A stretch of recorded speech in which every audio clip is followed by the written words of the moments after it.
ابھی تک آپ نے ہمارے چینل کو سبسکرائب نہیں کیا تو سبسکرائب کر لیجئے اور بیل آئیکن کو پریس کر دیجئے تاکہ ہمارے نئے ویڈیوز نوٹیفیکیشن سب سے پہلے مل جائے آپ کو۔ بسم اللہ الرحمن الرحیم نحمده ونصلی علی رسولنا الکریم اما بعد۔ سلسلے تذکرہ مجالس نبویہ میں آج کی مجلس کا عنوان ہے اللہ کے رسول مجھے زنا کی اجازت دیجیے۔ عنوان بڑا ہی خطرناک ہے۔ اللہ کے نبی صلی اللہ علیہ وسلم سے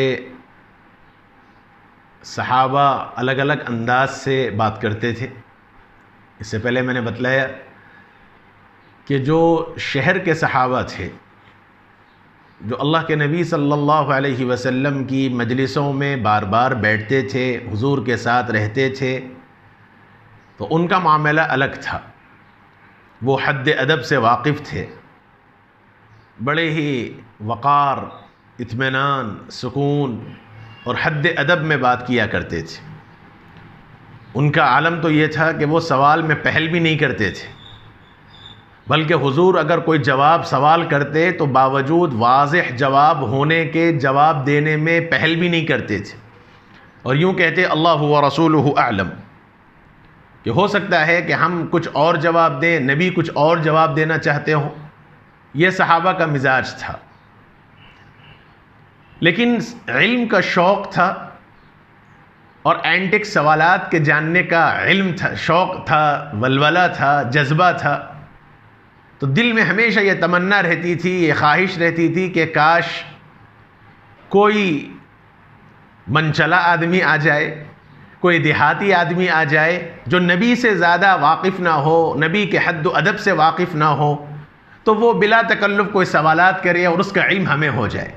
اس موقع کی تلاش میں رہتے تھے صحابہ۔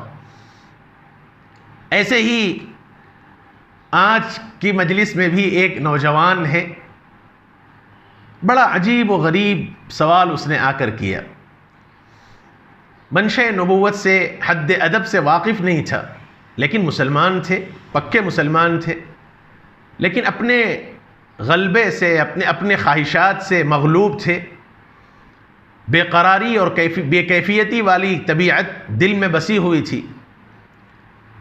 اللہ کے نبی صلی اللہ علیہ وآلہ وسلم کے سامنے آ کر عرض کیا۔ اس سے یہ پتہ چلا کہ انسان کو اپنا کوئی نہ کوئی ایک رہنما بنانا چاہیے، جس سے انسان اپنی ہر بات شیئر کر سکے۔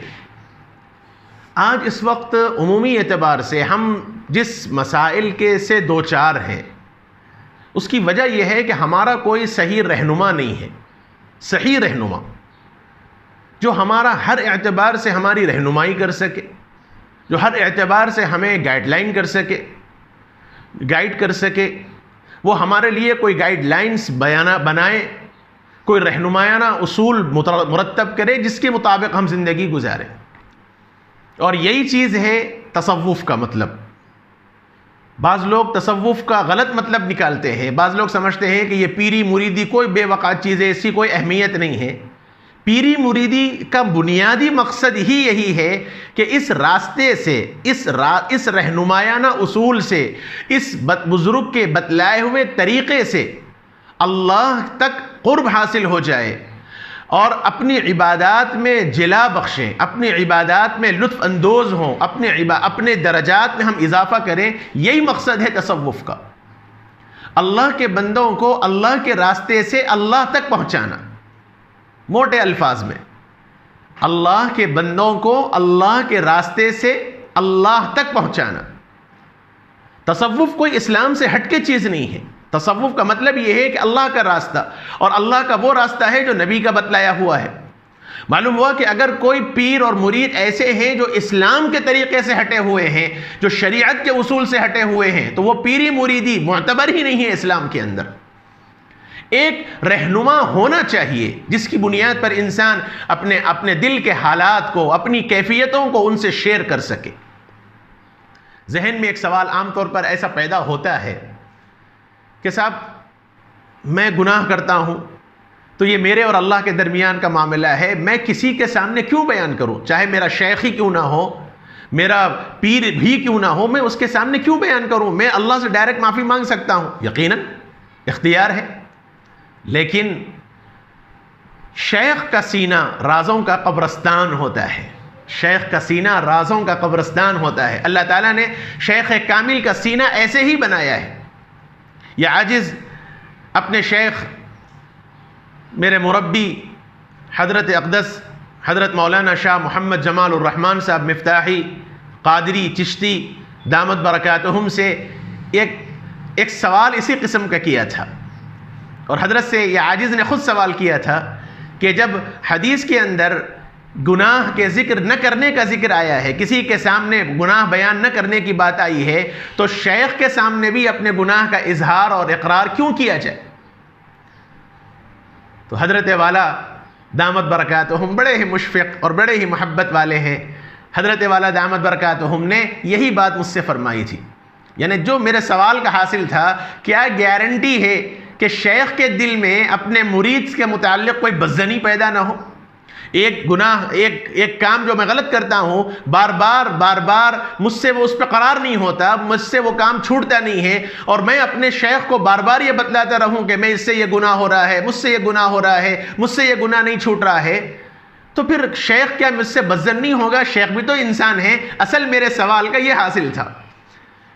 تو حضرت والا دامت برکاتہم نے ایک مخصوص انداز سے مسکرائے، حضرت کی مسکراہٹ بڑی معروف ہے، حضرت مسکرائے، اور اس کے بعد حضرت والا دامت برکاتہم نے یہ بڑا قیمتی جملہ مجھ سے فرمایا کہ یاد رکھو، شیخ کامل کی علامت یہ ہے کہ شیخ کا سینہ رازوں کا قبرستان ہوتا ہے، یہ فرمایا حضرت نے۔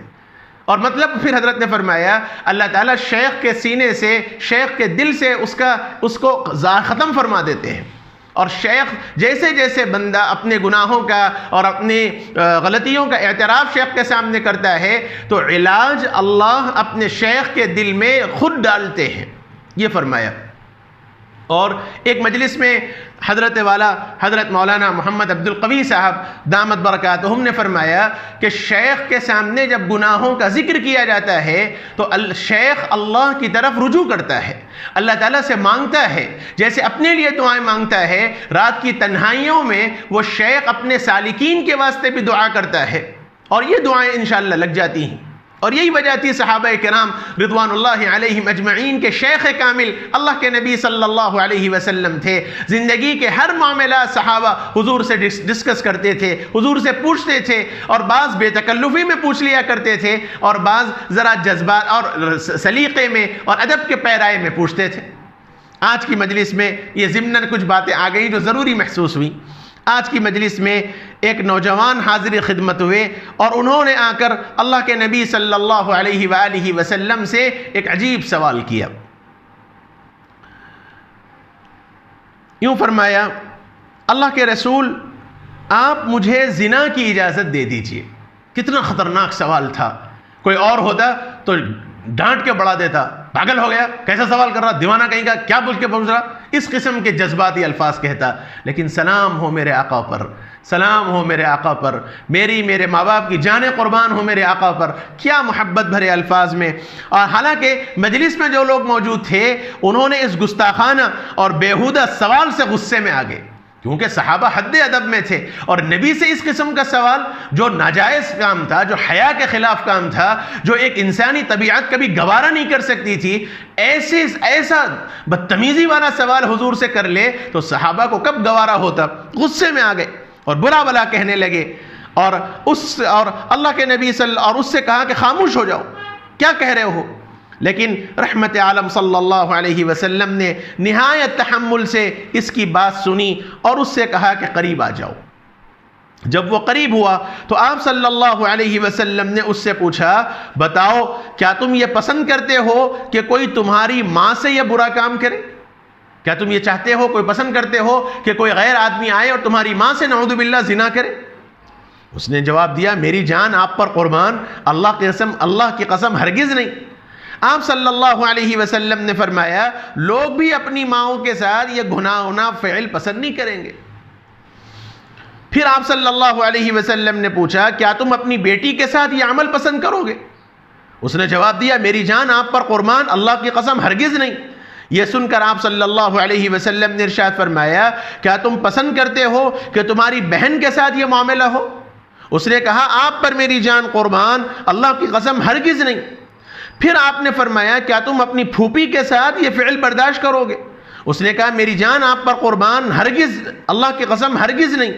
تو آپ صلی اللہ علیہ وسلم نے فرمایا لوگ بھی اپنی پھوپھیوں کے ساتھ یہ برداشت نہیں کریں گے۔ پھر آپ نے پوچھا اچھا یہ بتلاؤ کیا تم اپنی خالہ کے ساتھ یہ کام کرنا پسند کرو گے؟ وہ کہنے لگا آپ پر میری جان قربان، اللہ کی قسم ہرگز نہیں۔ حضور نے ایسے رشتہ داروں کا ذکر کیا جو محرمات ابدیہ ہیں، جن سے نکاح ہمیشہ ہمیشہ کے لیے حرام ہے۔ ماں ہے، خالہ ہے، پھوپھی ہے، بہن ہے، بیٹی ہے۔ اور اپنی بیوی سے آدمی تو صحبت کر سکتا ہے، لیکن اپنی بیوی کسی غیر مرد کے ساتھ تعلق قائم کرے انسان خواب برداشت نہیں کر سکتا۔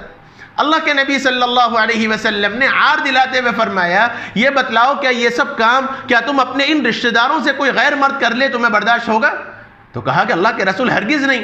حضور نے فرمایا کہ تم جو مجھ سے زنا کی اجازت طلب کر رہے ہو اور تم بھی یہ ناجائز کام کسی سے کرو گے تو وہ عورتیں بھی تو کوئی یہی رشتہ دار ہوں گی، کسی کی بیٹی ہوں گی، کسی کی پھوپھی ہوں گی، کسی کی خالہ ہوگی، کسی کی بہن ہوگی، تو وہ کیسے گوارا کرے گا؟ گویا حضور نے یہ بتلا دیا کہ یہ صرف یہ ایک عمل نہیں ہے، اس عمل کے نتیجے میں اور بھی کئی مفسدے ہیں، اور بھی کئی فسادات ہیں۔ اسی وجہ سے دیکھا جائے دنیا میں قتل و غارت گیری، خون ریزی جو ہو رہی ہے، عام طور پر اگر تجزیہ نکالا جائے تو اس کے پیچھے یہی ناجائز خواہشات اور شہوانی جذبے ہوتے ہیں۔ اس کے بعد آپ صلی اللہ علیہ وسلم نے اس پر اپنا دست مبارک رکھا، اس آدمی کے سینے پر یا اس کے سر پر حضور نے اپنا ہاتھ رکھا اور پھر دعا فرمائی اے اللہ اس کے گناہ معاف فرما دے، اس کے دل کو پاکیزہ کر دے، اس کے دل کو محفوظ فرما دے اور اس کی شرمگاہ کی حفاظت فرما۔ مسند احمد کی روایت ہے۔ یہ اللہ کے نبی صلی اللہ علیہ وآلہ وسلم نے یہ سبق دیا کہ صبر و تحمل سے بھی کام لینا چاہیے اور ہر قسم کی بات پہ جذبات کا اظہار بھی نہیں کرنا چاہیے، اور دوسرا یہ ہے کہ اپنا کسی نہ کسی کو بڑا بنانا چاہیے جس سے انسان اپنے حالات کا، اپنے معاملات کا ڈسکس کر سکے، مشورہ کر سکے۔ آج عوام کا سب سے بڑا مسئلہ یہ ہے کہ عوام میں علماء سے دوری آ گئی ہے، عوام اور علماء کے درمیان صحیح رابطہ نہیں رہا، جس کی بنیاد پر مختلف قسم کے فتنے ہو رہے ہیں اور ان فتنوں میں لوگ مبتلا ہو رہے ہیں، نئے قسم کے فتنے۔ ہر وہ آدمی جو دین سے کوئی تعلق نہیں رکھتا لیکن اپنے آپ کو تھوڑا سا مطالعہ کر لیا تو اب وہ اپنے آپ کو علامہ اور وقت کا زمانہ مفتی زمانہ سمجھ بیٹھا ہے، نئے مسائل عقل کے اعتبار سے فیصلے کر رہا ہے، وہ مسائل جو عقل ایکسیپٹ کرتی ہے وہ اسے بھی ہونا چاہیے، حالانکہ اسلام نے اس کی اجازت نہیں دی۔ اس لیے اس کا خیال رکھنا چاہیے، اپنا کسی کو رہنما بنائیے، صحیح رہنما جو آپ کی رہنمائی کر سکے، جو آپ کو دینی معاملے میں رہنمائی کر سکے، اور وہ جو کہہ دے قرآن و سنت کے مطابق اس کی بات کو معتبر مان لیا جائے اور اس پر عمل کیا جائے۔ اللہ تعالیٰ اپنے کرم سے سنت نبوی پر عمل کرنے کی ہم سب کو توفیق نصیب فرمائے۔ وصلی اللہ وسلم وبارک علی نبینا محمد وعلی آلہ وصحبہ اجمعین والحمد للہ رب العالمین۔